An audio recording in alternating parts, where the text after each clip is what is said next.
It was 12 o'clock at night, and I felt like there were flies flying around in my head. Their buzzing was annoying, kept me awake. But they weren't just flies. They were thoughts of death. Thoughts that a lot of people wouldn't care if one of us were gone. I don't suffer from an existential crisis, and I don't constantly ponder the meaning of life.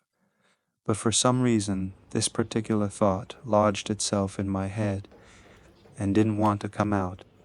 In my life, I faced death quite late at a realized age.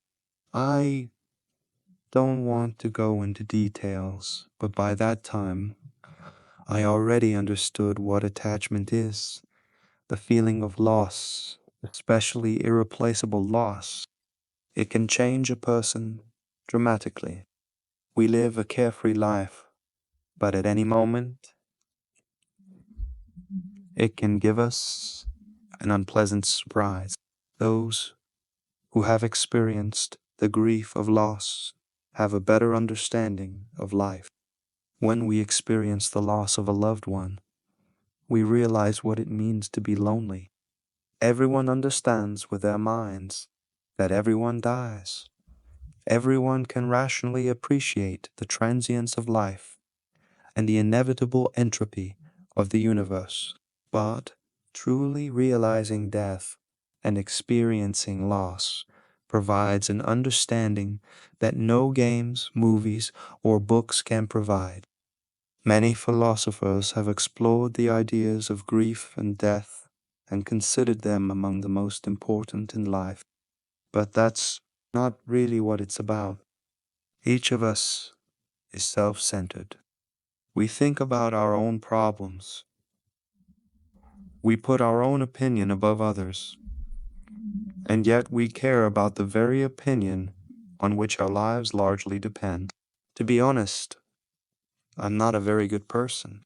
In some places I can be self-centered, forgetful, like to cancel plans at the last moment. Not too cooperative in communication. Do not remember the holidays of acquaintances, and do not seek comfort. Probably because of this, I'm not well liked by those around me, although they seem to pretend otherwise. But if I'm gone, they'll have regrets.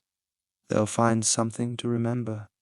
Accepting yourself with all your negative traits, or working on yourself so that those around you feel comfortable around you, is only your choice. In the end, you will be forgotten anyway. But perhaps, if you were a good person, they would be very upset. Maybe they'd even go to church, or make a stories post, and then forget. A few years ago, our class tragically lost a student. 3 weeks later, we were celebrating graduation, and no one cared. So the question became, what's worse? Pretending to be sorry and feeling bad about it? Or just moving on with your life as if nothing had happened? There is no universal answer to this question. People are like in one way. Everyone thinks about themselves. Everyone wants to stand out, to think that their destiny is special. Everyone wants love and respect. We strive to eat good food, to dress nicely, to smell nice, to receive compliments. Some people love society precisely for these things, while others hate it. That's why we don't want to die, because we have something to strive for. And there's nothing wrong with that. On the contrary, it's a great attitude. We know a lot of artists whose music is perceived differently after death. A seemingly ordinary person, unrecognized in life,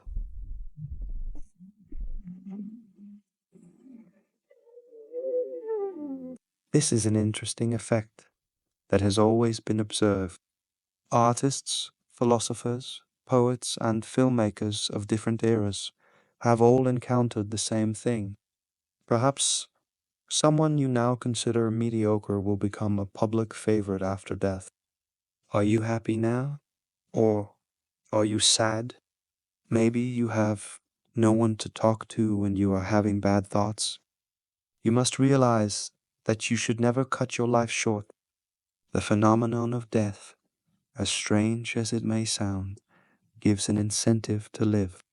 Realizing that everything can end at any moment, you begin to appreciate pain, both physical and mental.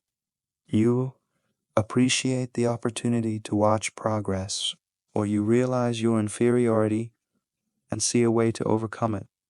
Perhaps you are a bad person. It's just the way your circumstances were, a difficult childhood, a bad environment, and so on.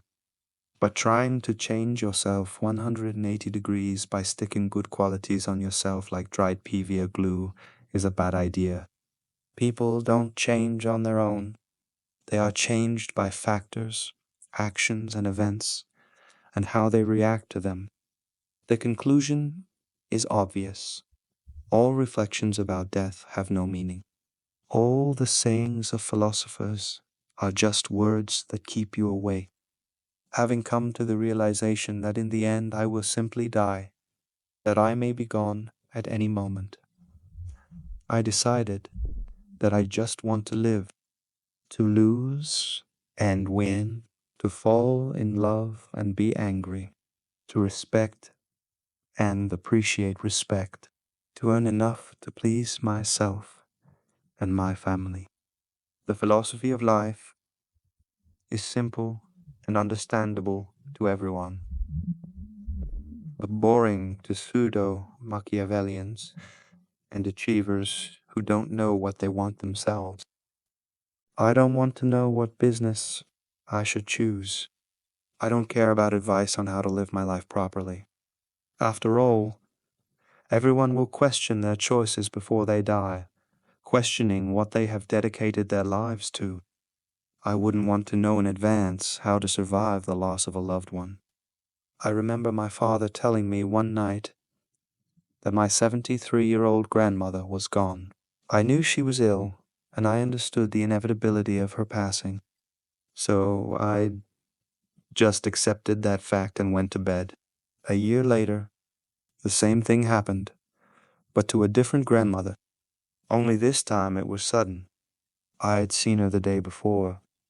It's a strange feeling that all of us have to experience, but it's what makes it possible not to fear the inevitability of death, our own, but to be aware of it and to fear it is still worth it. What will people say if I'm gone? I want to think about it. Maybe they'll change their minds. If you were an asshole, they'll make a hero out of you. If you were a good guy, they'll make you a scapegoat.